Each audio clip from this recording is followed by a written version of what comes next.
예, 반갑습니다. 오늘은 좀 많이 반가우신 분들이 많은 것 같아요. 그래서 많은 이야기들이 나누어지시는 것 같은데, 주님을 예배하기 위해 넣으신 우리 모든 성도님들, 또 각 사정에 따라서 현장에서 이 시간을 기억하며 예배드리는 우리 모든 성도님들, 주의 이름으로 환영하고 축복합니다. 다 같이 찬양대 주악에 맞추어서 묵상으로 기도드리도록 하겠습니다.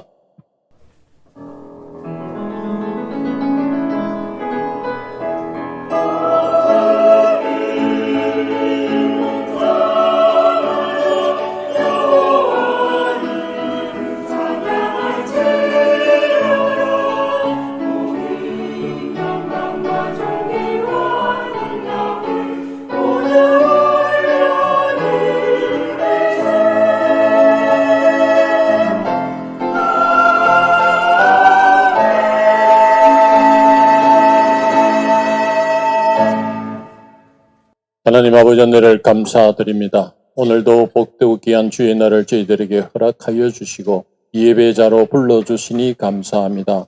주님, 저희들의 마음을 용납하여 주시고 한 주간 동안에 저희들의 모든 삶을 이 시간 주님 앞에 고백되어지는 귀한 시간 되게 하여 주시옵소서. 선포되는 말씀을 깨닫게 하는 귀한 은혜의 시간 되게 하여 주시고 그 깨달은 말씀이 우리의 삶에서 향기로 드러나는 귀한 은혜의 시간 되게 하여 주시옵소서. 우리의 모든 삶을 주관하시는 주님, 저희들의 모든 강건한 육신들, 연약하신 우리 성도님들의 건강을 지켜 인도하여 주시옵소서. 우리 주 예수님 이름으로 기도드렸습니다. 아멘. 다 같이 찬양 드리겠습니다. 찬송가 216장 성자의 귀한 몸.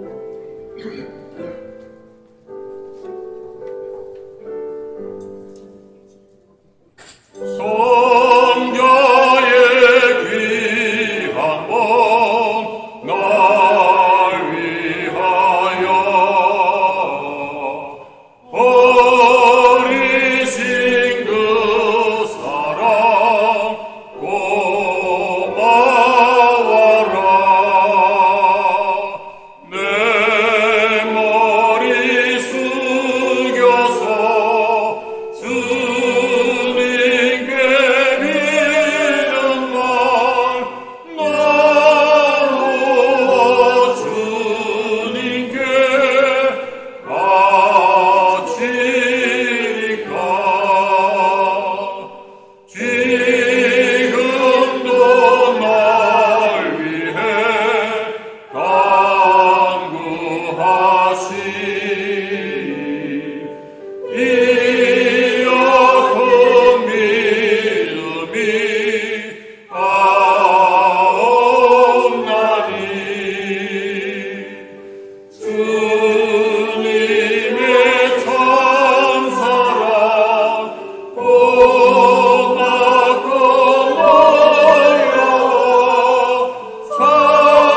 찬송가 이 노래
321장 날 대속하신 예수께 찬양드리겠습니다.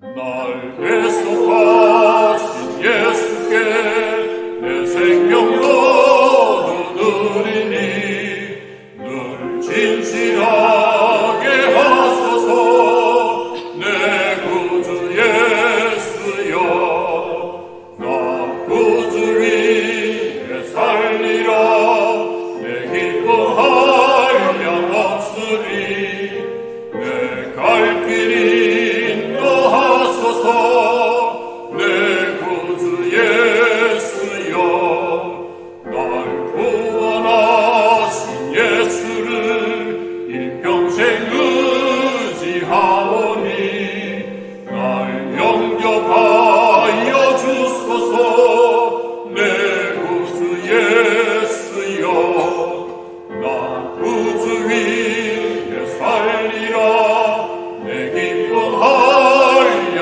없으리 내 갈 길이 인도하소서 내 구주 예수여 주 십자가에 달리사 날 자유하게 했으니 내 몸과 마음을 주 위에 가쓰게 하소서 나 구주 위에 살리라 내 기뻐할 양 없으리 내 갈 길이 인도하소서 내 구주 예수여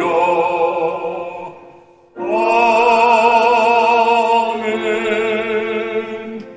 다 같이 자리에 일어나셔서 예수 우리 왕이여 찬양 올려드리겠습니다.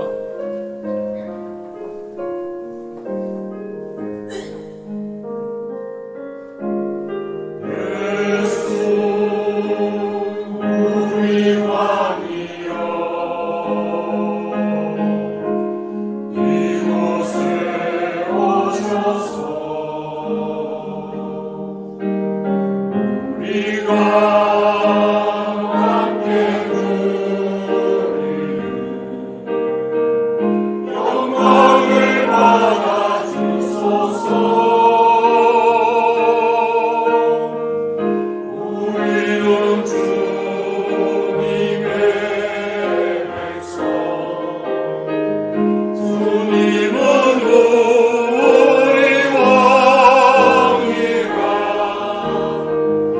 왕이신 예수님 오셔서 자정하사 다스리소서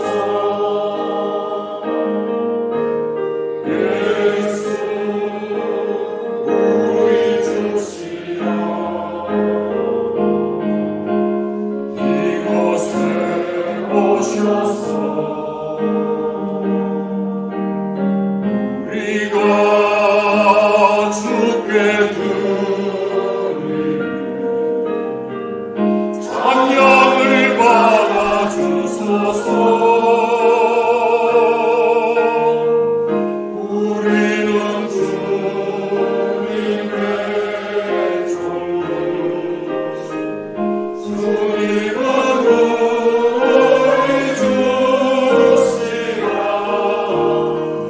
주 대신 예수님 오셔서 이 찬양을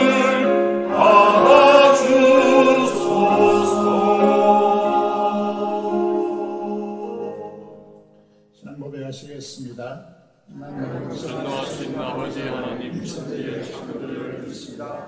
나는 그의 유일하신 아들 우리 주 예수 그리스도를 믿습니다. 그는 성령으로 잉태되어 동정녀 마리아에게서 나시고 본디오 빌라도에게 고난을 받아 십자가에 못 박혀 죽으시고 장사된 지 사흘 만에 죽은 자 가운데서 다시 살아나셨으며 하늘에 오르시어 전능하신 아버지 하나님 편에 앉아 계시다. 거기로부터 살아있는 자와 죽은 자를 심판하러 오십니다. 나는 성령을 믿으며 거룩한 공교회와 성도의 교제와 죄를 용서받는 것과 몸의 부활과 영생을 믿습니다. 아멘. 앉으시겠습니다.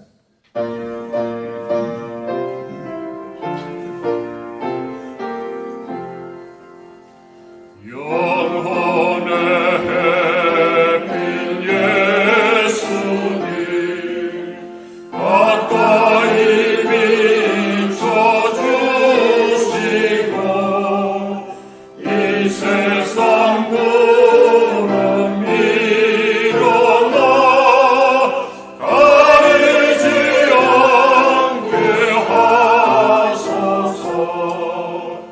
이 눈에 감자 보기 전 오요히 주를 누리며 구주의 품에 안기니 한없이 평안합니다.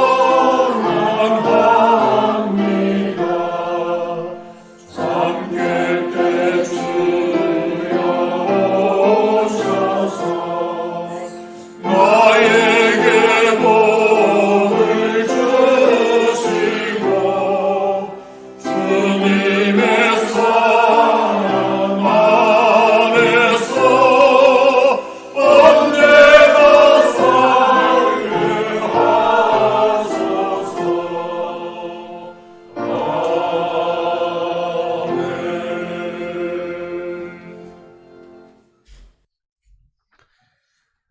함께 기도드리겠습니다. 살아계신 하나님, 하나님의 영광을 위하여 이 시간도 저희를 예배자로 나오게 하심을 감사드리며 찬송과 존귀와 영광을 하나님께 올려드립니다. 이곳에 오셔서 드리는 예배를 받아주시고 정결한 예배자로서 하나님께 예배드리도록 저희의 죄와 허물을 용서하여 주옵소서. 함께 예배드리지 못하는 주의 백성에게도 사랑과 은혜를 베푸시어 함께 예배할 수 있도록 그 상황과 여건을 변화시켜 주시기를 원합니다. 이 예배를 축복하시어 귀한 예배가 되게 하시고 하나님의 함께 하심을 경험하는 예배가 되게 하옵소서. 예배하는 모든 순간 온 마음과 뜻과 정성을 다하도록 인도하여 주시고 말씀에 집중하도록 지켜 주옵소서. 말씀 선포하시는 목사님 위에 성령 충만하심으로 함께하여 주시고 능력의 말씀을 전하도록 인도하여 주옵소서. 주께서 맡기신 모든 일을 잘 감당하도록 항상 함께하여 주시고 영과 육을 강건하게 지켜 주옵소서. 말씀을 들을 때에 모든 예배자는 하나님을 알고자 하는 마음과 기대하는 믿음으로 받게 하시고 말씀의 뜻을 밝히 알 수 있도록 인도하여 주옵소서. 교회가 예배하는 것과 기도하는 것을 멈추지 않게 도와주시고 주님과 연합되어 자신을 위하여 또 기도가 필요한 모든 이들을 위하여 기도하며 하나님을 진정으로 예배하는 교회에 이도록 함께하여 주옵소서. 교회된 우리는 모든 일에 깊이 생각하고 성내지 않으며 말하는 것을 더디하게 하옵시고 하나님의 영광을 위하여 살며 개인의 판단과 주장을 내려놓게 하옵소서. 우리 교회가 하나님의 말씀과 어긋나는 것을 분별할 지혜를 주옵시고 말씀 안에서 온전히 하나가 되도록 도와주옵소서. 우리 교회에 힘을 주시어 건축하는 일과 또 교회에 주신 사명을 잘 감당하게 하옵소서. 우리 교회를 사용하시어 이웃과 열방에 복음과 사랑을 전하며 주의 나라를 위하여 충성하게 하옵소서. 건축을 시작하고 그동안 큰 사고와 민원 없이 성도들과 교단에 속한 모든 교회에 관심과 사랑과 섬김으로 여기까지 오게 하신 하나님의 은혜에 감사를 드립니다. 이제는 공사가 막바지에 다다랐습니다. 남아있는 공사도 하나님의 축복과 도우심으로 잘 마쳐지기를 간절히 원합니다. 필요한 자원과 재정이 부족함 없이 채워지도록 온 교회가 주를 위하여 헌신하고 섬길 수 있도록 개인과 가정과 직장과 사업을 축복하여 주옵소서. 주를 위한 하나된 마음과 기쁜 뜻으로 섬기게 하시고 주께서 교회와 함께 하사 친히 이루셨다고 고백하며 감사하게 하옵소서. 건축의 참 목적은 하나님께 경배하기 위함입니다. 이 일이 하나님께 영광이 되며 우리 교회의 꿈으로 주신 복음과 구제품을 들고 선교적 사명을 감당하는 통로와 축복이 되게 하옵소서. 변화하는 지역사회를 허락하신 지경으로 여기고 복음을 전하여 그들과 함께 소리 높여 주를 찬송하며 예배드리게 하시고 부흥의 축복을 더하여 주옵소서. 육신의 연약함으로 수술하고 치료 중인 성도들이 있습니다. 그 아픈 곳들이 아프지 않도록 치유하여 주시고 오랫동안 예배에 출석하지 못하는 성도와 연로한 종들의 힘든 것을 아시오니 주님 이 시간 돌아보시고 돌보시고 고쳐주시옵기를 간절히 원합니다. 건강하게 회복시켜 주시고 종들의 간절한 기도를 받아 주시옵소서. 예배를 위하여 섬기는 이들을 축복하여 주시며 이 기도와 찬양대가 올려드리는 찬양이 온 교회가 함께 드리는 기도와 찬양이 되게 하시고 하나님께 영광이 되기를 원합니다. 감사드리며 예수님의 이름으로 기도드립니다. 아멘.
기도드리겠습니다. 하나님 아버지, 이 세상에는 여러 가지 인간들의 도모들이 있겠지만은 궁극적으로 하나님의 뜻이 이루어짐을 우리가 믿음으로 고백하게 하시니 감사를 드립니다. 하나님께서 내 뜻이라고 말씀하시는 이 찬양을 하나님께서 함량하여 주시고 우리 가슴 속에 하나님의 뜻이 이루어지다라고 하는 하나님의 나라를 향한 분명한 고백이 우리의 삶 속에 살아있게 하여 주시옵소서. 하나님 아버지, 우리의 간절한 기도들이 있습니다. 이 기도들이 하나님 앞에 상달되게 하여 주시고 대표하여 드린 기도들이 하나님 앞에 연락되게 하여 주시며 우리가 가장 중요한 시기를 지나고 있습니다. 우리가 기도로 하나 되고 연합되어서 하나님 앞에 설 수 있도록 인도하여 주시옵소서. 이 시간 주의 자녀들이 하나님 앞에 나와서 간절히 기도하는 이 기도가 하나님 앞에 상달되게 하여 주시기를 간절히 손을 드리며 우리 주 예수 그리스도의 이름으로 기도드리옵나이다. 아멘. 하나님의 말씀을 함께 보시겠습니다. 느헤미야 5장입니다. 구약성경 732페이지 느헤미야 5장 1절에서 13절의 말씀을 함께 보시겠습니다. 제가 읽도록하겠습니다. 그때 백성들이 그들의 아내와 함께 크게 부르짖어 그들의 형제인 유다 사람들을 원망하는데 어떤 사람은 말하기를 우리와 우리 자녀가 많으니 양식을 얻어먹고 살아야 하겠다 하고 어떤 사람은 말하기를 우리가 밭과 포도원과 집이라도 저당 잡히고 이 흉년에 곡식을 얻자 하고 어떤 사람은 말하기를 우리는 밭과 포도원으로 돈을 빚내서 왕에게 세금을 바쳤도다.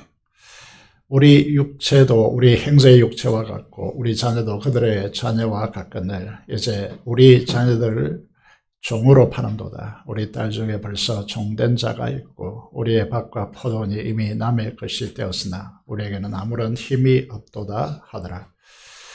내가 백성의 부르짖음과 이런 말을 듣고 크게 노하였으나 깊이 생각하고 귀족들과 민장들을 꾸짖어 그들에게 이르기를 너희가 각기 형제에게 높은 이자를 취하는도다 하고 대를 열고 그들을 쳐서 그들에게 이르기를 우리는 이방인의 손에 팔린 우리 형제 유다 사람들을 우리의 힘을 다하여 도로 찾았거늘 너희는 너희 형제를 팔고자 하느냐 더구나 우리의 손에 팔리게 하겠느냐 하며 그들이 잠잠하여 말이 없기로 내가 또 그들 이르기를 너희의 소행이 좋지 못하도다. 우리의 대적 이방 사람의 비방을 생각하고 우리 하나님을 경외하는 가운데 행할 것이 아니냐. 나와 내 형제와 종자들도 역시 돈과 양식을 백성에게 구워 주었거니와 우리가 그 이자 받기를 거치자. 그런즉 너희는 그들에게 오늘이라도 그들의 밭과 포도원과 감난원과 집이며 너희가 구워준 돈이나 양식이나 새 포도주나 기름의 100분의 1을 돌려보내라 하였더니 그들이 말하기를 우리가 당신의 말씀대로 행하여 돌려보내고 그들에게서 아무것도 요구하지 아니하리다 하기로 내가 제사장들을 불러 그들에게 그 말대로 행하겠다고 맹세하게 하고 내가 옷자락을 털며 이르기를 이 말대로 행하지 아니하는 자는 모두 하나님이 또한 이와 같이 그 집과 산업에서 털어버릴지니 그는 곧 이렇게 털려서 빈손이 될지로다 하며 회중이 다 아멘 하고 여호와를 찬송하고 백성들이 그 말한 대로 행하였느니라. 네, 오늘은 그리스도인이라고 하는 제목으로 하나님의 말씀을 선포하고자 합니다. 느헤미야서를 통하여서 그리스도를 향한 직분에 대하여 오늘 살펴보기를 원합니다. 재직 세미나 이렇게 진행돼야 될 것 같은데 우리를 향한 하나님의 부르심의 은혜를 깨닫는 귀한 시간이 되시기를 바랍니다. 우리는 이렇게 우리 자신을 부릅니다. 나는 그리스도인이다. 기독교인이다 이렇게 부르게 되었습니다. 이 의미는 무엇일까요? 하나님께서 우리를 부르시고 기름 부어 보낸 직분자라는 뜻입니다. I am Christian 저번에 이제 좀 됐습니다만은 치과 의사 하시는 장모님이 우리 교회 와가지고 I am a Christian 이라는 제목으로 말씀을 선포할 때 은혜가 되었습니다만은 여러분 이 의미를 알고 이 I am Christian이라고 했을 때 여러분들 어떤 울림이 있습니까? 우리는 찬양하죠. 잘 아시는 찬양 중에 하나입니다만은 나를 지으신 네가 하나님이십니다. 나를 부르신 네가 하나님이십니다. 그리고 나를 이 세상의 삶에 여러분의 삶의 현장에 보내신 이도 여러분 가정에 존재케 하신 이도 누구십니까? 하나님이십니다. 그래서 우리는 어떻게 고백하게 되죠? 나의 나 된 것은 다 하나님의 은혜다 라고 고백하게 되어집니다. 이런 부르심의 그 자리, 그리스도인으로 산다는 것이 결코 쉽지 않습니다. 공부와 직장과 사업의 자리, 그리고 여러분이 관계하는 모든 삶의 자리가 결코 녹록지 않습니다. 느헤미야서는 이것을 우리에게 잘 보여주고 있습니다. 느헤미야는 누굽니까? 그는 평신도입니다. 당시 페르시아 제국의 황금시대를 구가했던 아닥사스다 왕의 술관이었습니다. 오늘 우리나라로 치면 대통령의 비서실장 좀 되는 엄청난 직위에 있는 간직입니다. 느헤미야에게는 형제가 있습니다. 동생 하나니아가 있는데 몇 사람과 함께 예루살렘에서 왔다 이렇게 됐습니다. 이게 이제 1차 포로 기한이 있은 후에 70년이 흘렀던 시점이기 때문에 1차 기한 갔던 자들일 수 있습니다. 느헤미야는 그들에게서 조국과 예루살렘 성전의 상황을 듣게 되었습니다. 그게 느헤미야 1장 4절의 내용입니다. 화면을 통해서 보시면요. 이렇게 보고되어집니다. 사로잡힘을 면하고 남아있는 자들의 상황, 이스라엘의 지방에 거주하면서 큰 혼란을 당하고 능욕을 받고 예루살렘 성은 허물어지고 성문들은 불탔다라고 그렇게 보고받게 되었습니다.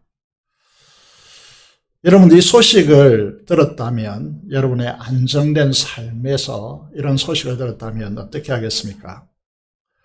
우리 그리스도인들은 예수 그리스도를 머리로 하는 몸입니다.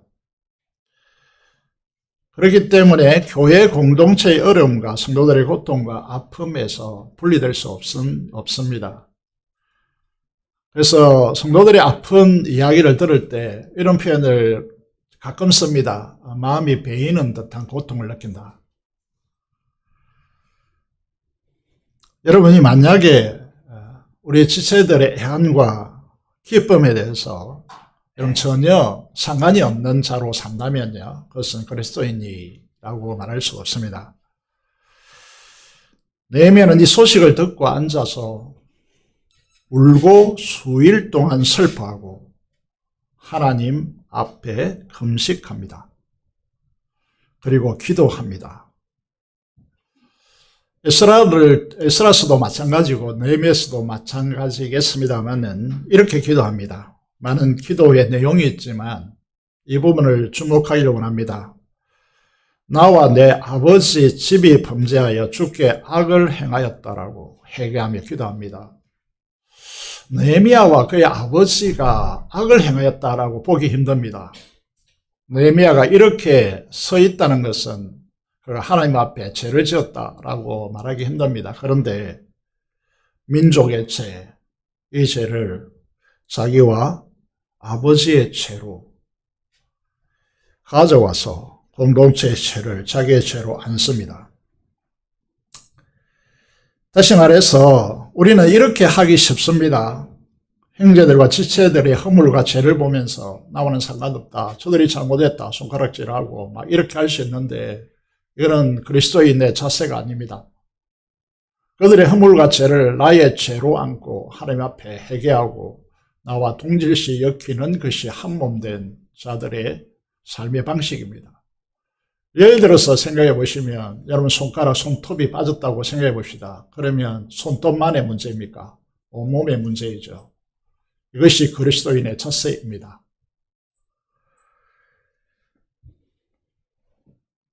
여러분, 이 느헤미야는 이 소식을 듣고 금식으로 그치는 것이 아니고 회개 기도로 그치는 것이 아니고 어떻게 합니까?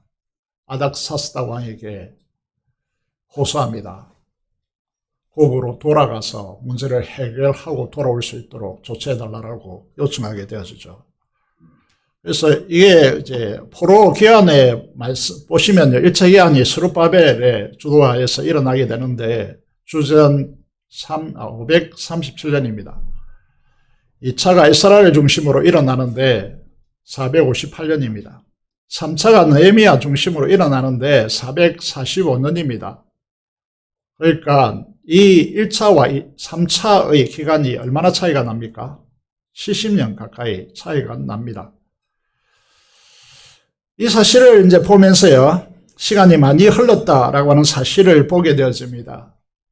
그래서 느헤미야는 3차 기한으로 예루살렘과 조국에 돌아오게 되어집니다. 그리고 조국에 돌아와서 뭘 합니까? 무너진 예루살렘 성벽을 밤에 자기의 최측근과 함께 몰래 돌아보고 실상을 파악합니다. 이게 중요한 문제인데 우리가 모두 다 그 현상을 보고 있겠지만은요, 인식하는 것은 다 차원이 다 다른 문제입니다. 그래서 예루살렘 성전은 무너져 있고 성문은 불탄 채로 방치되어 있습니다.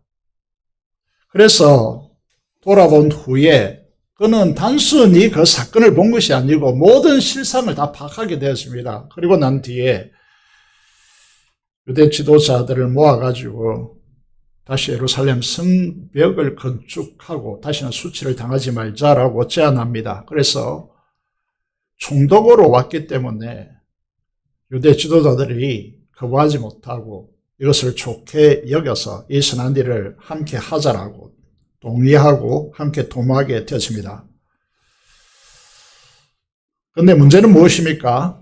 하나님의 일을 하는 데 있어서 그리스도인, 다시 말해서 직분자들이 반드시 마음속에 가져야 될 상황이 무엇이냐면 외부의 적이 도사리고 있다는 사실을 간과하면 안 됩니다. 우리가 하나님의 일을 하는 데 있어서 사탄과 마귀, 이제 사탄은요, 일반적으로 지칭하는 것이고, 우리를 향하여 우리가 관계될 때 우리는 마귀라고 부릅니다.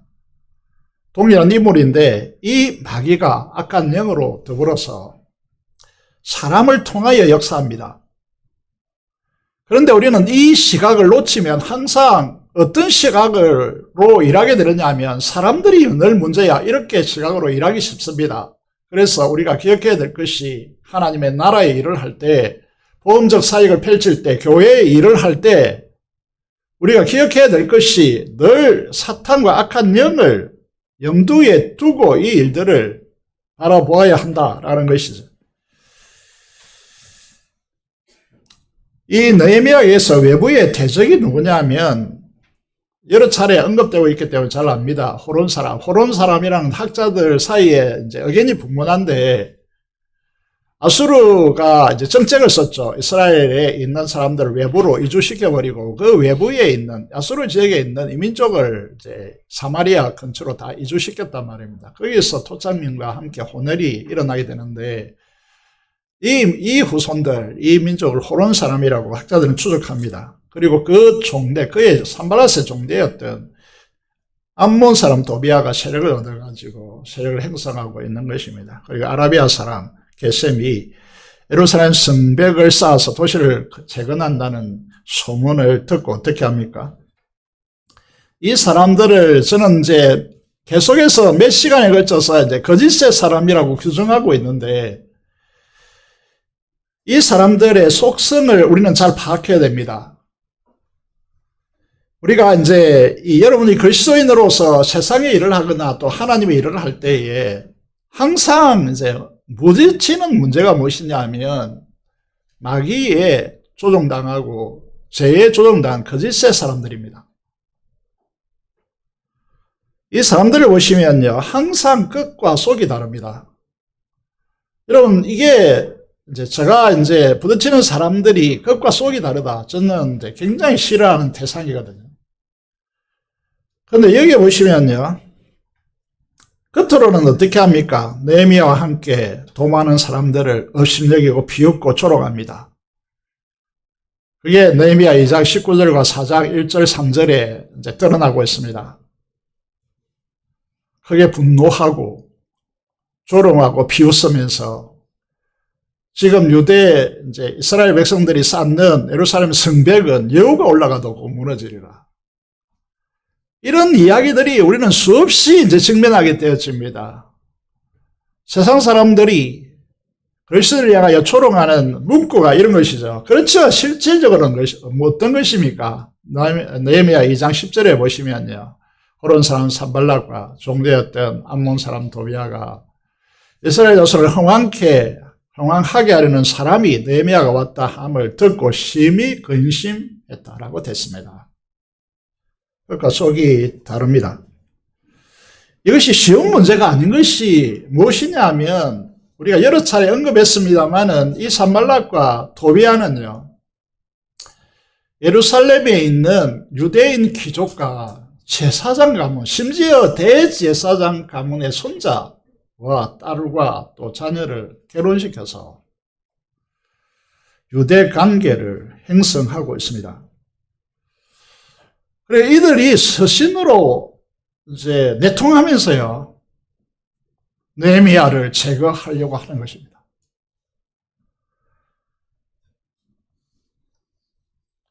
심지어 어디까지 갑니까?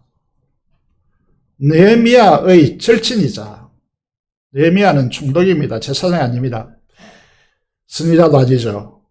그런데 절친이 있는데 하나님의 선지자 스마야가 있습니다.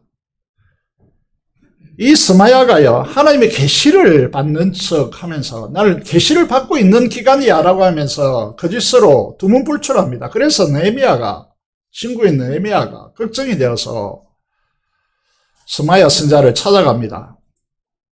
찾아가자 스마야 선지자가요, 뭐라고 합니까? 하나님께서 보여주신 계시라고 하면서 적군이 곧 쳐들어올 텐데 네가 숨어라. 어디에 숨으라고 조언하느냐 하면 빨리 숨어야 된다.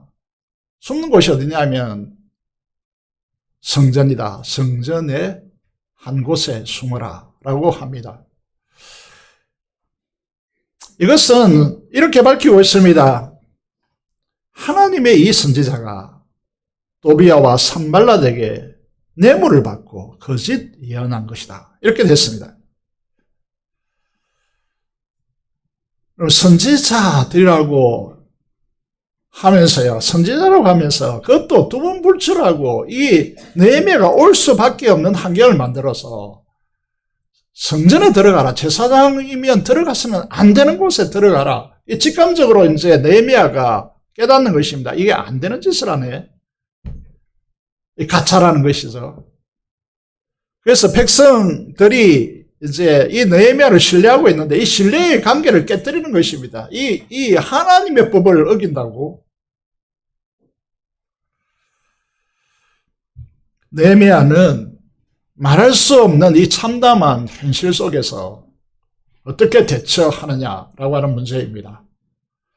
여러분, 그리스도인들이 직장이나 사업처나 여러분 이 교회 공간 안에서도 만나는 여러 가지 이제 어려움, 이런 정말 이게 참담한 상황 속에서 어떻게 대처해야 될까요? 라고 하는 질문을 이제 던지게 되어지고, 여러분 직분자로서 여러분들이 그리스도인이라는 것은 직분이다 이렇게 말씀드렸습니다. 직분자로서 여러분이 우리가 어떻게 대처하느냐, 이거는 우리 교회 전체에게 심히 중대한 문제입니다. 첫째로요, 느헤미야가 이렇게 말합니다.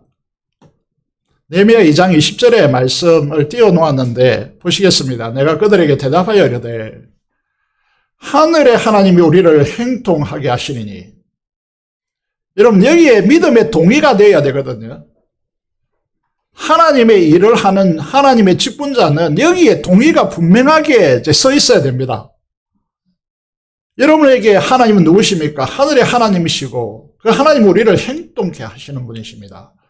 여러분 어떤 위치에 있든지 간에 이 사실이 믿음으로 고백되어야 되고 우리는 그분의 종들이고 그래서 우리는 그분의 뜻을 따라 우리가 건축한다라고 그렇게 하는 것이죠.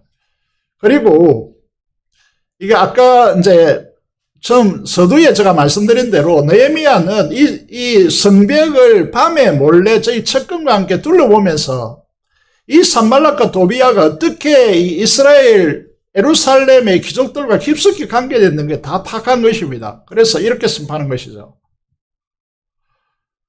오직 너희에게는 산발락과 도비아, 게셈 등을 말하는 것입니다. 예루살렘에서 아무 기업도 없고 권리도 없고 기억되는 바도 없다 하였느니라. 하나님을 믿지 않고 결혼 관계를 통하여서 예루살렘 깊숙이 들어와서 유대 공동체 안에 하나님의 뜻이 아닌 자기의 뜻을 실행하고 그 권력을 통하여서 대대로 권력을 행사하려고 하는 이 좋지 못한 의도에 대해서 느헤미야가 파악하고 꿰뚫고 그것에 선을 그어버리고 안 된다라고 선포하는 것입니다.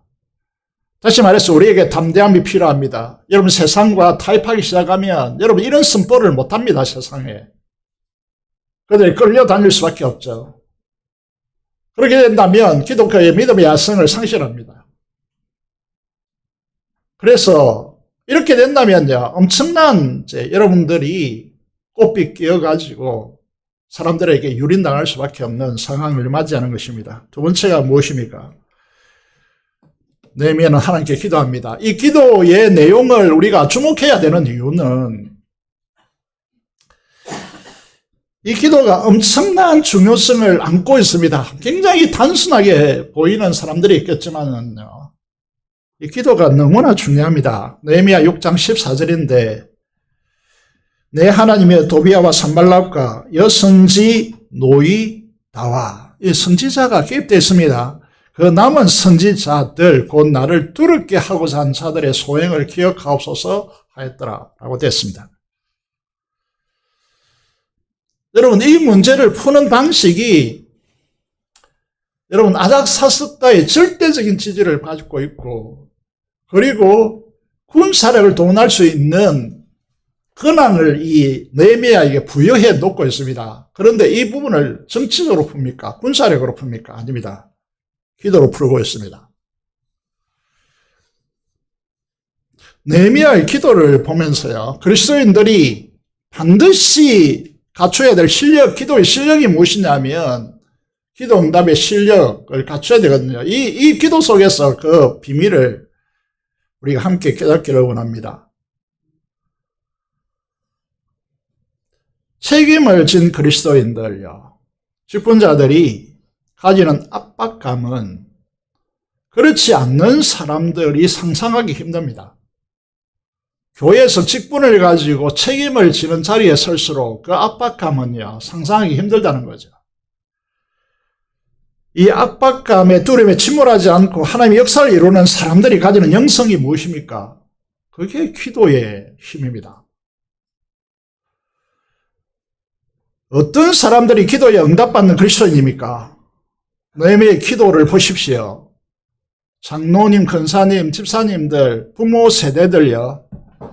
기도 응답에 이 확신이 없으면 여러분들은 굉장히 어떤 의미에서 하면 자녀들에게 교회에 불행한 것입니다. 목사인 제가 하나님 앞에 기도 응답을 받지 못한다. 그러면 교회 전체가 불행한 것입니다. 이거는.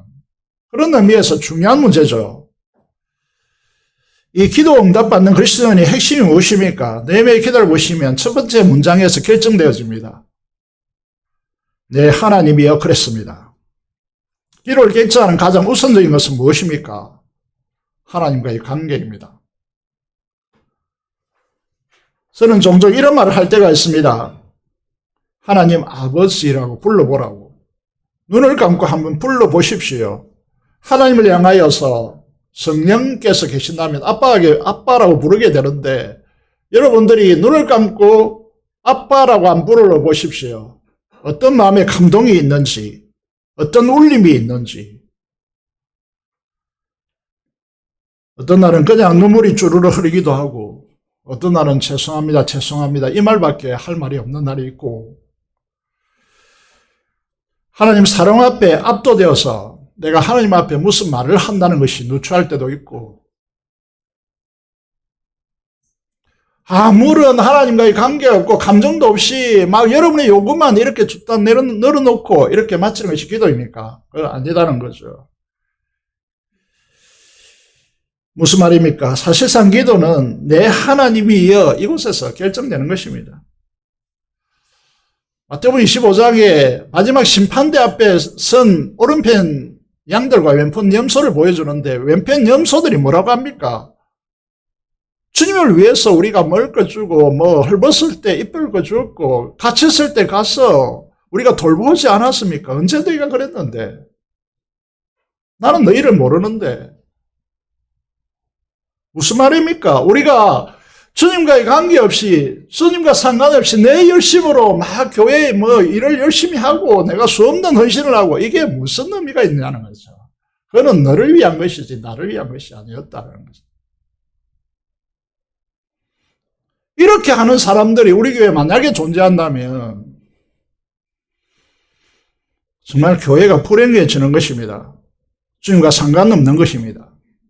그리고 마지막 부분에 보시면요, 이들을 권력의 칼날을 가지고 처단하는 것이 아니고 하고자 한 자들의, 정말 이 부분은 울분을 참지 못할 상황이죠. 선지자들입니다. 그리고 유다 귀족들과 제재산 가문과 결혼으로 결탁되어 있는 존재들입니다. 선지자들도 결탁되어 있는 거죠. 칼날로 날려야 되는 것 아닙니까? 그런데 하나님께 어떻게 하고 있습니다. 이들의 소행을 기억하옵소서. 무슨 말입니까? 울분에 차서 하나님 앞에 2시간을 새서 눈물 흘리고 막 이렇게 기도해야 될 것 같은데, 하나님 앞에 그들의 소행을 기억하옵소서. 하나님 능력을 신뢰하는 것입니다. 기억하시면 좋겠다는 겸손함이 철저히 담겨 있습니다. 하나님이 기억하시면 충분하다는 것입니다. 더 이상 우리의 무엇을 개입시키지 않겠다는 것입니다.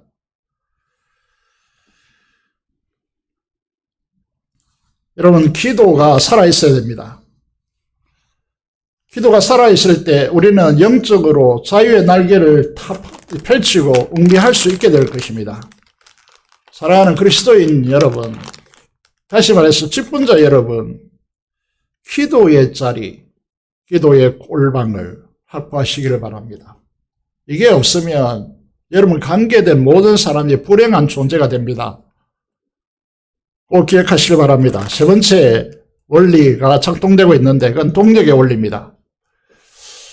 기도합니다. 기도하면 됐지, 무엇이 더 필요하냐, 이렇게 말하는 사람들이 혹 있는데, 그리고 우리가 무엇을 한다는 것, 그것은 믿음이 없다는 식으로 치부하는 사람들이 있습니다. 그럴까요? 하나님은 영이시기 때문에 우리의 손과 발을 필요로 하고 우리의 순종을 통하여 일하시는 분입니다. 느헤미야는 성벽을 재건하는 자들에게 이 대적들에 대해서 철저히 대처하도록 조처합니다. 느헤미야 4장을 보시면요, 16절 18절을 보시면 어떻게 합니까? 느헤미야 함께하는 사람들로 절반은 일하게 하고 절반은 갑옷을 입고 창과 방패와 활을 가지게 합니다. 그리고 건축하는 자와 짐을 나르는 자들에게 각각 한 손으로 일을 하고 한 손으로는 빙기를 잡고 건축하도록 합니다. 여러분, 일을 해보신 분은 알겠지만은 이게 거의 불가능한 구조입니다. 이거는 이 일을 더디게 만들 뿐만 아니라 굉장히 힘이 드는 구조임을 알 수 있습니다. 왜 이렇게 합니까? 나팔을 불 때에 완전히 전투 태세를 갖추도록 조처합니다. 여러분, 이런 조처들이 필요하고 이런 동력이 필요한 것입니다. 한 사람으로 이룰 수 없습니다, 하나님의 일은. 그래서 우리의 은사가 있고 우리의 동력이 필요합니다. 그래서 정리해 보면 외부의 적에 대해서 우리는 지혜를 가지고 대비해야 되고 기도해야 되고, 그리고 함께 이 문제를 대처해야 된다라고 하는 이 이야기를 하고 있습니다. 그런데 이보다 더 큰 문제는, 외부적 문제보다 더 큰 힘든 것이 뭐냐면 공동체 내부의 문제라고 하는 것이죠. 외부에서 뭐라 하는 건 그건 별로 상관이 없습니다. 그런데 내부에서 뭐라 한다라고 하는 것이죠. 외부의 적대는 대상이 분명하기 때문에 물론 이제 이게 같이 개입돼 있고 선지자도 뭐 뇌물 받고 막 이렇게 하는 복잡한 관계는 있지만 그 결과적으로 외부입니다. 그런데 내부는 훨씬 더 복잡한 문제고 어려운 문제라는 것이죠. 내부의 문제는 오늘 본문의 1절에 5장 1절에 들어와 보면요. 흉년이 들었고 높은 이자 때문에 가난한 자들이 자기가 기업으로 받은 밭과 포도원, 집을 처당 잡히고 흉년에 곡식을 얻고자 하지만 구하기가 힘듭니다. 거기에다가 페르시아 제국에 바쳐야 될 세금까지 가중되다 보니까 정말 힘듭니다. 그런데 백성들 사이에 이렇게 아우성치는데 부자 사람들이요, 평안한 사람, 그래 살만한 사람들이 어떻게 합니까? 이 기회다 생각해가지고 높은 이자를 추구합니다. 그래서 원망이 아우성치는 것입니다. 느헤미야는 이 백성의 부르짖음과 이 상황을 듣고 어떻게 합니까? 크게 분노했다 라고 되었습니다. 느헤미야는 부자들에게 가난한 자들의 토지를 저당받고 헐값에 사들이고 높은 이자에 견디지 못해서 자녀들을 종으로 파는 이 상황에 대해서 울분을 참지 못합니다. 그래서 귀족들과 백성들의 장로들을 향하여 모아놓고 꾸중합니다. 우리가 어떻게 바벨론 포로에서 돌아왔는데 어떻게 동족 유다 백성들이 종으로 될 수 있는 그런 종으로 삼을 수 있느냐라고 그렇게 말합니다. 자, 이 상황에 대해서 우리 상황으로 가져와 보면 우리는 어떤 상황을 만들었냐 하면 왜 그렇느냐라고 했을 때 많은 우리의 핑계거리가 있죠. 핑계가 있습니다. 이 부자들의 입장에 보면 우리도 먹고 살기 힘든데 곡식이 없다는 것은 우리도 먹고 살기 힘든 거다. 우리가 돈이 있지만 곡식 먹기 힘들다. 우리 거를 내어주는 것인데 그 돈이 뭐라고 이렇게 항변할 수 있겠죠. 우리가 이제 오늘 제가 계속해서 금요일과 새벽에 계속해서 말씀드리고 있는 부분이 무엇이냐 하면 오늘 한국 기독교가 침몰하는 이유를 그 기준을 자기에게 가져오고 있기 때문이다. 말씀의 기준으로 돌아가야 된다. 느헤미야가 하는 방식이 무엇이냐 하면 신명기 23장 19절에서 20절을 말씀의 기준을 가지고 말하게 되었습니다. 7절에 보시면요. 느헤미야 5장 7절입니다. 여기에 크게 노했다로 그치는 것이 아니라 어떻게 합니까? 깊이 생각하고 이렇게 됐습니다. 깊이 생각했다는 말은 무슨 말입니까? 하나님의 말씀으로 이 상을 가져갔다는 것입니다. 여러분, 우리가 교회의 문제가 형성되었을 때 여러분의 상황을 가지고 여러분의 기준을 가지고 자기의 기준을 가지고 말하면 안 됩니다. 거기는 해결책이 전혀 없어요. 하나님의 말씀의 기준으로 가져와야 됩니다. 이 신명기 23장의 말씀을 보시면요. 돈의 이자, 식물의 이자, 이자를 낼 만한 모든 것의 이자를 내 형제에게서 받지 말라. 다시 말해서 동족에게서 유대인들에게 이스라엘에게서 받지 말라라고 말합니다. 내 형제에 구워주거든 이자를 받지 말라. 그리하면 내 하나님 여호와께서 네가 들어가서 차지할 땅에서 내 손으로 하는 범사의 복을 내리시라 라고 되어 있습니다. 그래서 우리 교회 원칙을 제가 가끔씩 제시하는데 성도들 간에 돈 거래를 하지 마십시오. 만약에 빌려달라 하면 내가 그 돈을 받지 않아도 상관없으면 빌려주십시오. 그게 받으려고 하면 꼭 받아야 되겠다 하면 빌려주지 마십시오. 이자는 말이 되지 않는 것이다 라고 하는 것이죠.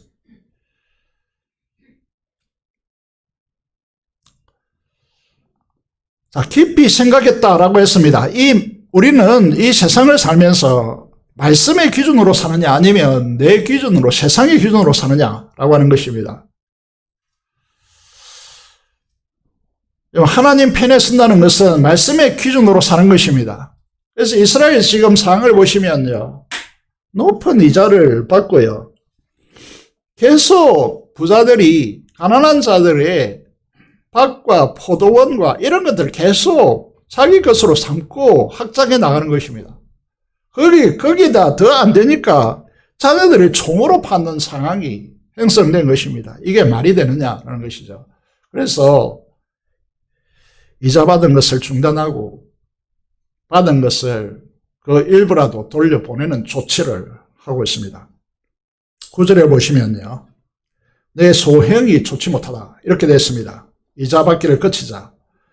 정당 높인 돈이나 양식이나 셰퍼드나 기름의 일정 부분을 돌려보내자고 하고 있습니다. 그렇지 않을 경우에 하나님 말씀대로 개입해 들어올 것이다 라고 경고하고 있습니다. 사랑하는 성도 여러분, 교회는 문제가 일어날 수밖에 없는 구조를 가지고 있습니다. 교회는 문제가 없는 곳이 한 군데도 없습니다. 여러분들이 만약에 우리 교회를 떠나서 다른 교회에 들어가서 그 중심에 들어가 보면 우리 교회보다 훨씬 더 큰 문제를 안고 있을 것입니다. 문제는 어디에 있느냐 하면 그 문제를 해결할 수 있는 능력을 그 공동체가 가지고 있느냐라고 하는 문제입니다. 느헤미야는 어떻게 이 문제를 풉니까? 하나님의 말씀의 기준을 가지고 이자를 받지 말고 받은 것에 그들이 먹고 살 수 있을 정도로 돌려보내라 라고 말합니다. 그리고 어떻게 합니까? 14절을 보시면 우리 13절까지 읽었는데 14절을 보시면 느헤미야 5장 14절을 여러분 성경을 펼쳐서 보시면 느헤미야는 총독으로 파송되었는데 파견되었는데 12년 동안 총독의 녹을 받지 않았습니다. 그리고 세금을 자기의 임금을 세금으로 충당해야 될 뿐만 아니라 그리고 이 예루살렘 성벽을 건축하는 자들의 임금과 식사를 세금으로 충당해야 하지만은 느헤미야는 자신의 재산으로 충당합니다. 무슨 말을 하고 있느냐 하면 그리스도인 직분자는 어떤 지도력을 가지고 있느냐라고 하는 것인데 보스와 리더는 다릅니다.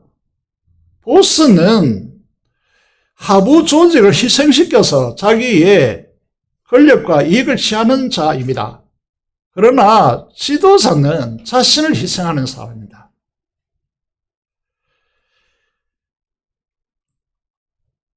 여러분, 참된 그리스도인인가? 라고 하는 부분에 문제가 형성되고 구멍이 형성되었을 때에 자기를 희생하여서 거기를 얼마나 메꾸느냐, 헌신하느냐 고민합니다.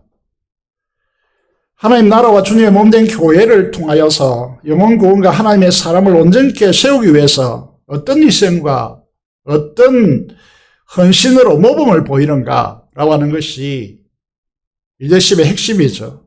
말만 무성하고 헌신과 자기 희생적 섬김이 몸에 배있지 않는 사람이 사람을 살리고 하나님의 나라를 교회를 통해 흥왕케 하는 사람이 아닙니다.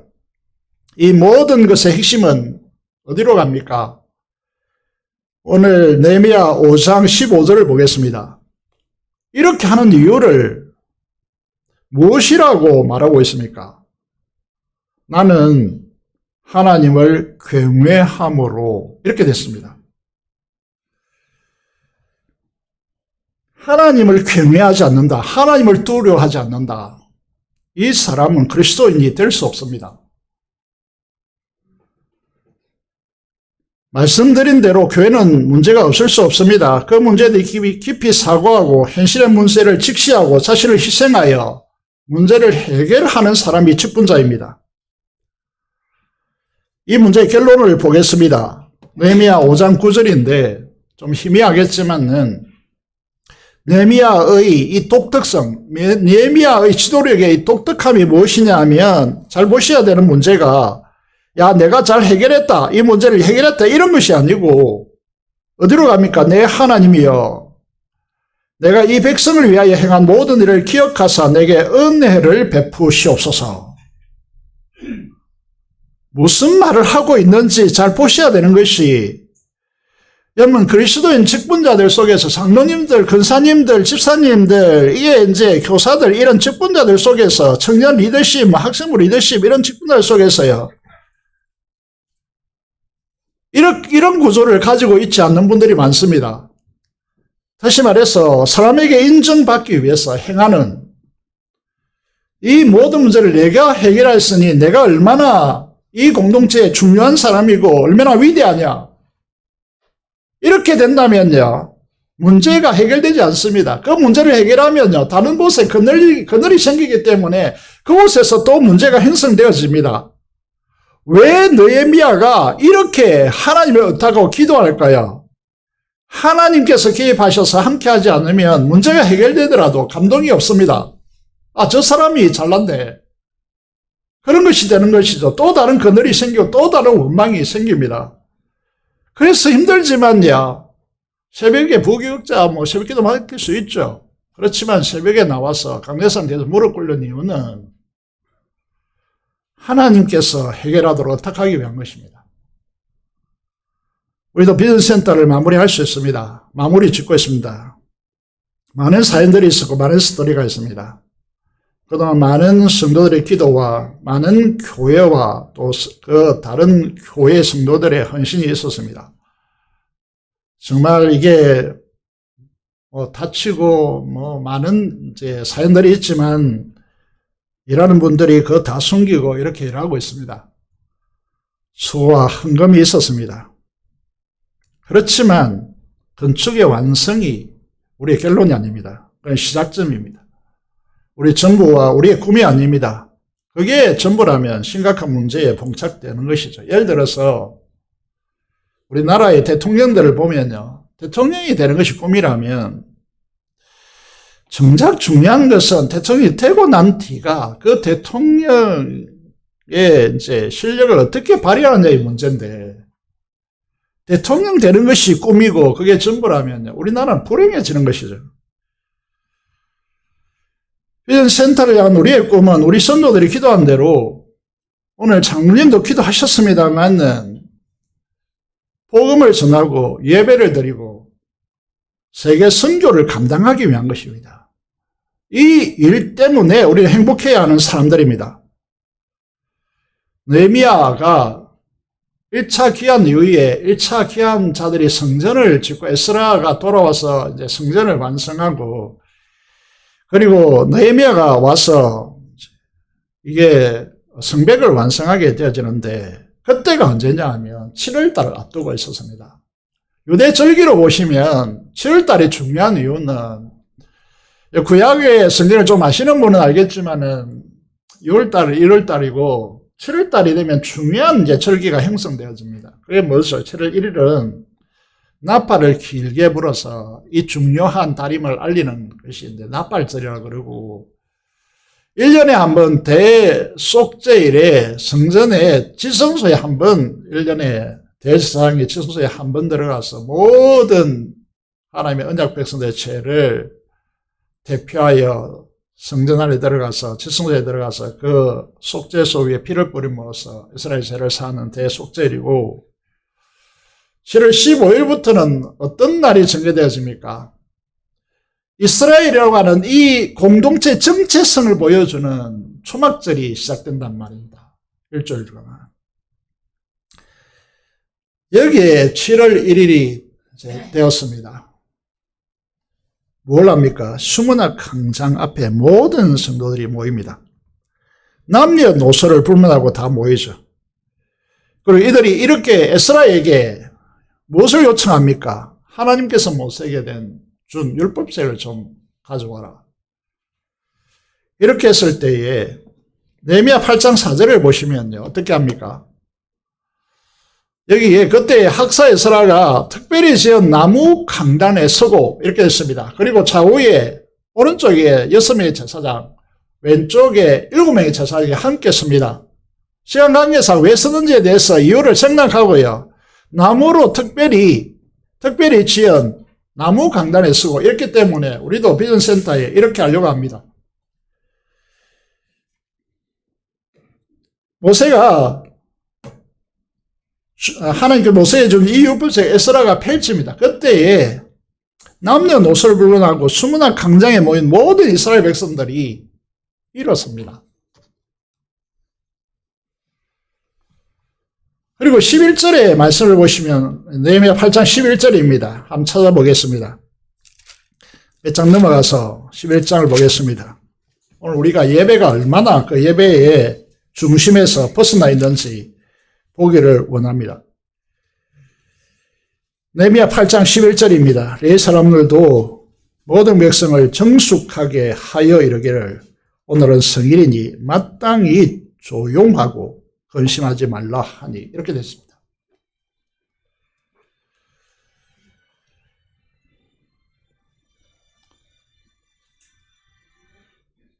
여러분, 우리가 예배에 하나님 앞에 나와 있습니다. 하나님의 말씀을 펼치고 읽을 때 어떤 마음가짐을 가져야 할까요? 그리고 이 예배에 하나님을 만나는 이 자리에서 염려를 내려놓으라, 근심하지 말라라고 하는 말은 여러분 세속에 있는 모든 것들을 다 내려놓고 하나님께 집중하라 이 말이고, 특별히 정숙하게 하려고 조용하라라고 요구하고 있습니다. 시간 관계상 5절을 보겠습니다. 5절을 보시면 에스라가 위대하신 하나님 여호와를 송축하며 이렇게 됐습니다. 송축할 때에 백성이 어떻게 합니까? 모든 백성이 손을 들고 아멘 아멘 이 반복한다는 건 굉장한 강조법이고 계속한다는 말인데 아멘 아멘 하고 응답합니다. 6절을 보시면요. 몸을 굽혀 얼굴을 땅에 대고 여호와께 경배하니라 라고 되어 있습니다. 예배의 준행입니다. 하나님 앞에 어떤 자세로 예배를 드리고 있습니까?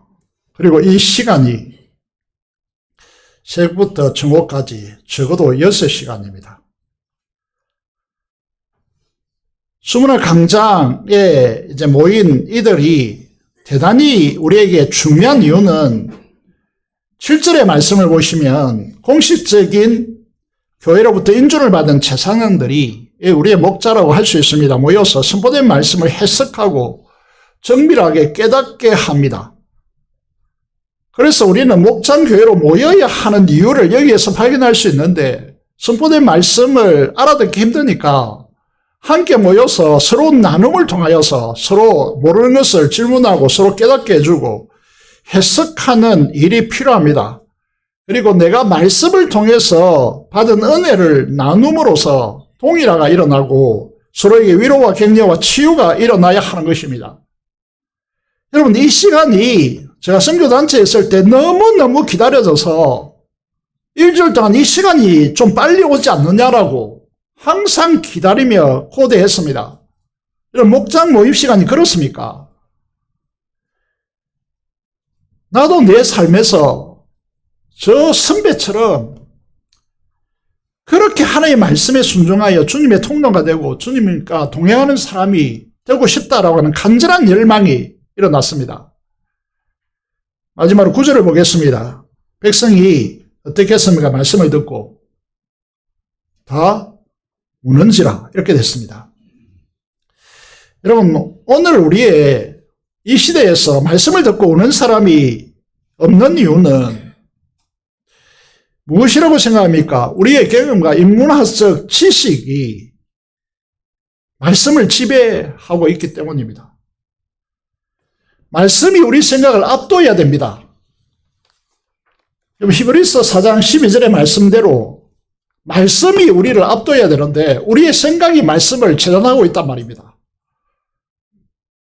그래서 하나님 중심, 말씀 중심, 교회 중심으로 가지 못합니다. 이 순종이 없는 시대를 만들고 있다는 말입니다. 회개의 눈물도 없고 감격의 눈물이 마음속에서 흐르지 않습니다. 자기 생각, 자기 상황과 자기 행편을 앞세우기 때문입니다. 말씀이 그것을 압도해야 되고 그것을 지배해야 되는데 거꾸로 역전 현상이 일어난 것입니다. 그래서 감격도 없고 감사도 없습니다. 그래서 순종이 안 되는 것입니다. 사랑하는 재건부산 교회 성도 여러분, 오늘 우리에게 비전센터를 짓게 하시고 사람의 의도가 아닙니다. 우리를 재건교회 모교로 부르신 이유는 말씀이 압도하는 이 시대를 만들라라고 하는 준엄한 명령입니다.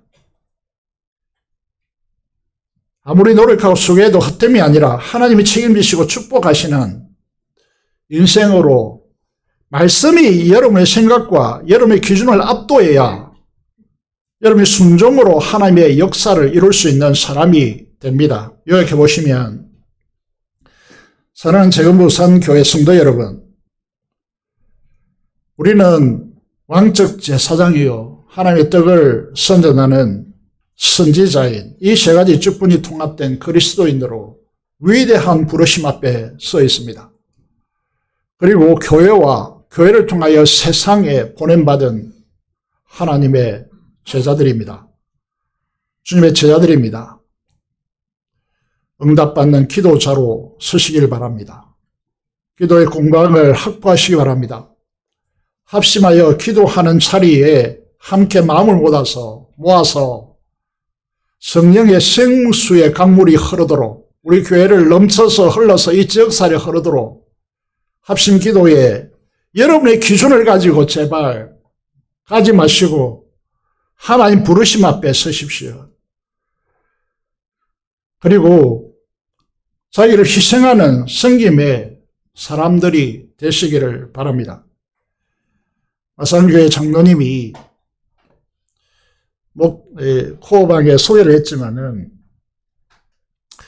이전에 50대, 60대 이분들이 겨울 성경학교로, 여름 성경학교, 겨울 성경학교를 해가지고 일주일 동안, 5일 동안 교회에 숙박하면서 성경을 배웠단 말입니다. 이걸 성경학교라고 했는데 남해 구비동에서 몇 시간의 버스를 타고 이 일주일간, 요즘 수련회 3박 4일 길죠. 일주일 동안 성경학교에 성경을 배우는 시간이죠. 그 시간에 큰 감동을 받아서 지금 내가 이 신앙의 자리에 있다라고 하면서 그 감동받은 모교에 백돌 한 장을 얻는다는 마음으로 헌금을 보낸다라고 문자를 보냈습니다. 헌금을 보내왔습니다. 그 내용이 이렇습니다. 재건교회 큰산 최적지 목사님께서 재건운동가 목회하셨던 재건부산교회를 통하여 성령님의 역사하심이 충만하실 줄 믿습니다. 금은 성전 건축으로 붕의 불길이 활활 타오르기를 기도합니다. 작은 정성으로 백돌 한 장을 올립니다. 담임 목사님이야 온 성도들의 기도와 헌신으로 순적하게 완공되길 또한 기도합니다.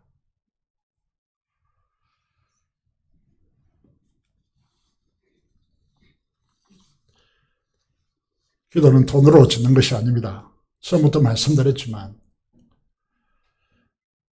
여러분의 기도로 백돌 한 장 한 장씩 얻는 작업입니다.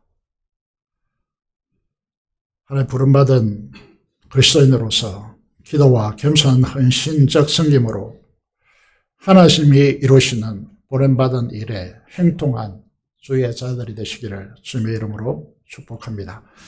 기도드리겠습니다. 이 강산 재단되어지고 이 백성 제물되어서 오대양 6대주의 복음 전하는 사명이 있는 교회가 되게 해주시고 비전센터 공사 안전사고 없이 잘 마무리되고 필요한 물품이 채워지도록 그리스도인의 자부심과 사명이 있는 직분자가 되어서 민족과 선교를 감당할 수 있는 교회 되게 해달라고 한음성으로 기도하도록 하겠습니다. 기도하겠습니다. 살아계신 아버지 하나님 하늘을 감사합니다. 우리를 이 놀라운 자리로 불러주셨는데 우리가 너무 자행좌우했습니다. 하나님 앞에 이 엄중한 부르심 앞에 하나님을 경외함으로 서게 하여 주시고 그리스도인의 직분자로서 하나님 앞에 부르시고 보냄받은 자로 설 수 있도록 주께서 역사하여 주시기를 간절히 손을 드립니다.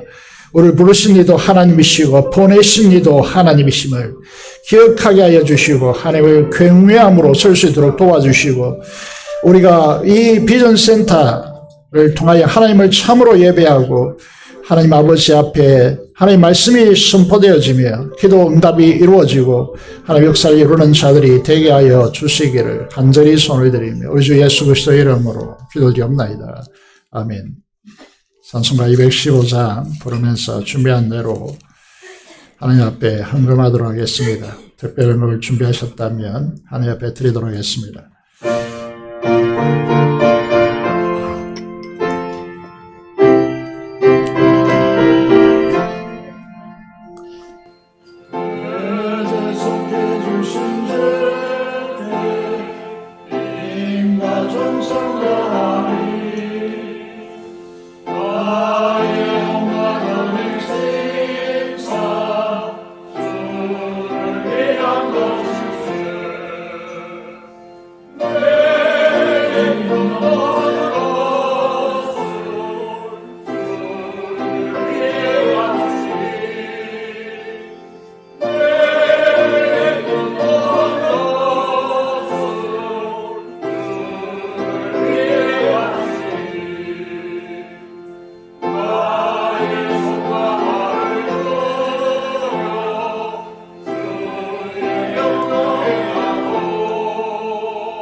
감사 기도드리겠습니다. 하나님 아버지 감사합니다. 우리를 사랑하여 주시고 은혜 베푸심을 인하여 진심으로 감사를 드리며 그리스도인으로서 직분자로서 하나님을 경외하며 주님께서 주님의 뜻을 이루라고 보냄받은 이 세상에 하나님의 뜻을 이루는 사람으로 세워지게 하여 주시며 거짓된 이 세상과 물든 이 사람들 속에서 하나님 뜻을 이루는 것이 만만치 않겠지만은 하나님 중심으로 우리의 마음을 다잡고 하나님 말씀에 순종함으로 하나님의 뜻을 이루는 사람들이 될 수 있도록 주께서 역사하여 주시고 그래서 우리 교회가 우리 성도들이 꿈을 꾼 그 눈물의 기도 이 마룻바닥에 무릎 꿇고 차디탄 겨울에 쉬지 않고 기도했던 그 기도들이 우리 세대를 통하여 이루어지는 긍휼과 은총을 베풀어 주시기를 간절히 소원을 드립니다.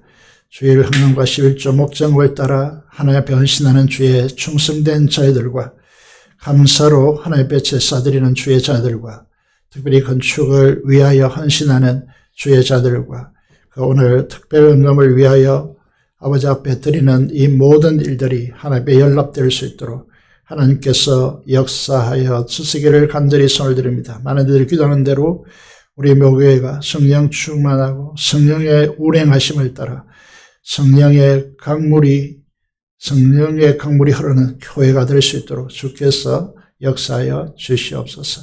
수고한 모든 이들의 수고를 하나님께서 갚아주시고 위로하여 주시기를 간절히 손을 드리며 우리 주 예수 그리스도의 이름으로 기도드리옵나이다. 아멘.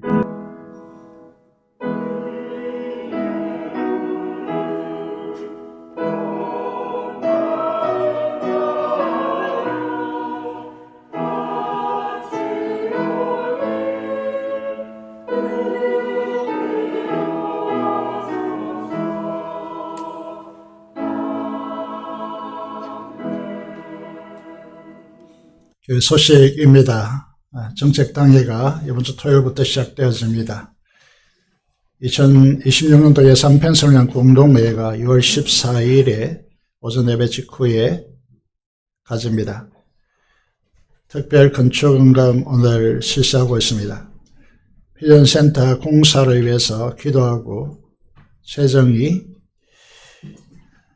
부족한데 위해서 채워질 수 있도록 기도해 주시기를 바랍니다. 재직계 각 부서는 회계 장부를 제출해 주시기를 바랍니다. 금요 성령 집회 여러분의 기도를 내려놓고 하나님 앞에 한 음성으로 모여야 우리가 비전센터를 통하여 하나님의 역사를 도모할 수 있습니다. 여러분의 생각을 전적으로 전환하시기를 바랍니다. 결혼식이 있습니다. 임장빈, 오예근 씨의 장남 임세군과 이성구 장로님, 박연아 권사님의 자녀 이은혜 양이 12월 13일 토요일 오후 2시에 충북 진천에서 결혼식을 가집니다. 13일 당일 오전 9시 부산 진역 8번 출구에서 버스가 출발합니다. 가실 분들은 시간에 맞춰서 동참하시기를 바랍니다. 그리고 참석하고자 하는 분들은 아직 표시 안 하신 분들은 꼭 말씀해 주시기를 바라겠습니다. 광고에 나오지 않는 광고를 드리겠습니다. 12월 1일 내일은 새벽 특세가 있습니다. 새벽 기도에 함께 오셔서 교회를 위하여 함께 기도하시기 바랍니다. 그리고 부산 노예 임시회가 내일 오후 4시에 온천교회에서 있습니다.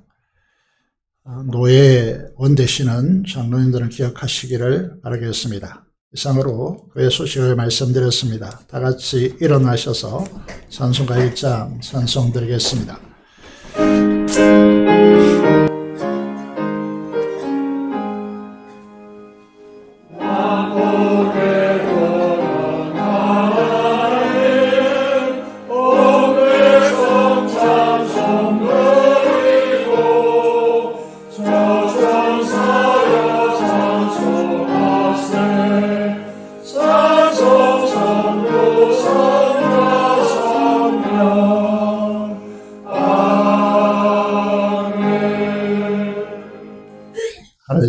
하나님의 축복을 받겠습니다. 지금은 우리 주 예수 그리스도의 은혜와 하나님 아버지의 그 무한하신 사랑하심과 성령의 충만 교통 감동하심이 오늘 그리스도인으로 하나님의 기름 부음 받아 직분자로 소명을 감당하기를 소원하는 사랑하는 성도들의 심령과 가정과 생업터전 위에 지금부터 영원토록 함께 하시기를 축원합니다. 아멘.